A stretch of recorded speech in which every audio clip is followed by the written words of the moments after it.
एक शहर में एक परिश्रमी, ईमानदार और सदाचारी लड़का रहता था। माता पिता, भाई बहन, मित्र, रिश्तेदार सब उसे बहुत प्यार करते थे। सबकी सहायता को तत्पर रहने के कारण पड़ोसी से लेकर सहकर्मी तक उसका सम्मान करते थे। सब कुछ अच्छा था, किंतु जीवन में वह जिस सफलता प्राप्ति का सपना देख रहा था वह उससे कोसों दूर था।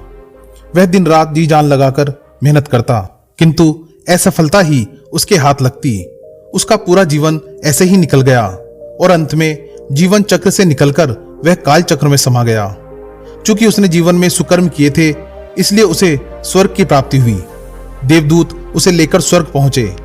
स्वर्गलोक का अलौकिक सौंदर्य देख वह मंत्रमुग्ध हो गया और देवदूत से बोला, ये कौन सा स्थान है? ये स्वर्गलोक है। तुम्हारे अच्छे कर्म के कारण तुम्हें स्वर्ग में स्थान प्राप्त हुआ है। अब से तुम यहीं रहोगे। देवदूत ने उत्तर दिया। यह सुनकर लड़का खुश हो गया। देवदूत ने उसे वह घर दिखाया जहां उसके रहने की व्यवस्था की गई थी। वह एक आलीशान घर था। इतना आलीशान घर उसने अपने जीवन में कभी नहीं देखा था।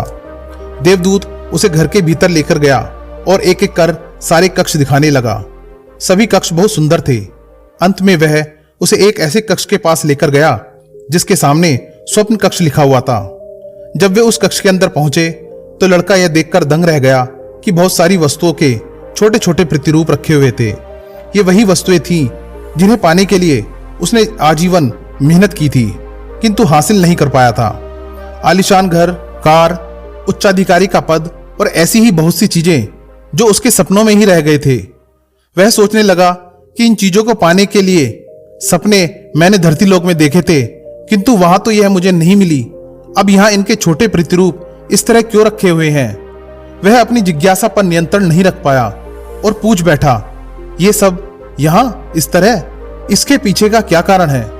देवदूत ने उसे बताया, मनुष्य अपने जीवन में बहुत से सपने देखता है और उनके पूरा हो जाने की कामना करता है, किंतु कुछ ही सपनों के प्रति वह गंभीर होता है और उन्हें पूरा करने का प्रयास करता है। ईश्वर और ब्रह्मांड मनुष्य के हर सपने को पूरा करने की तैयारी करते हैं, लेकिन कई बार असफलता प्राप्ति से हताश होकर और कई बार दृढ़ निश्चय की कमी के कारण मनुष्य उस क्षण प्रयास करना छोड़ देता है जब उसके सपने पूरे होने वाले ही होते हैं। उसके वही अधूरे सपने यहाँ प्रतिरूप के रूप में रखे हुए हैं। तुम्हारे सपने भी यहाँ प्रतिरूप के रूप में रखे हैं। तुमने अंत समय तक हार नहीं मानी होती तो उसे अपने जीवन में प्राप्त कर चुके होते। लड़के को अपने जीवन काल में की गई गलती समझ आ गई, किंतु मृत्यु पश्चात अब वह कुछ नहीं कर सकता था। मित्रों, किसी भी सपने को पूर्ण करने की दिशा में काम करने के पूर्व यह दृढ़ निश्चय कर लें कि चाहे कितनी भी मुश्किलें क्यों ना आए, चाहे कितनी बार भी असफलता का सामना क्यों ना करना पड़े, अपने सपनों को पूरा करने की दिशा में तब तक प्रयास करते रहेंगे जब तक वे पूरे नहीं हो जाते। अन्यथा समय निकल जाने के बाद यह मलाल रह जाएगा कि काश मैंने थोड़ा प्रयास और किया होता तो अपने सपनों को पूरा कर चुका होता। अपने सपनों को अधूरा मत रहने दीजिए। दृढ़ निश्चय और अथक प्रयास से उन्हें हकीकत में तब्दील करके ही दम लीजिए। तो दोस्तों, यदि वीडियो से आपको कोई सीख मिली है तो वीडियो को लाइक कर दीजिए और चैनल को भी सब्सक्राइब कर लीजिए।